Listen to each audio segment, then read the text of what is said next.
Bumaba nga ba sa 20 pesos kada kilo ang presyo ng bigas sa ilalim ng Administrasyong Marcos? Ito ay kulang sa konteksto. Ang nasabing bigas na 20 pesos kada kilo ay ibinebenta lamang sa pamamagitan ng marketing initiative ng Department of Agriculture na tinatawag na Kadiwa ng Pangulo o KNP at makukuha ito sa piling KNP centers. Ipinapakita sa post na bumaba umano ang presyo ng bigas sa panahon ni Marcos Jr.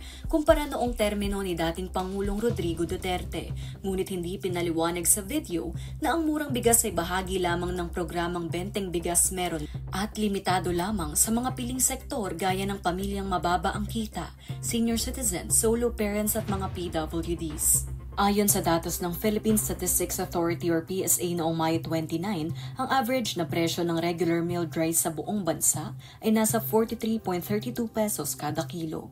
Kaya tandaan, huwag magpaloko.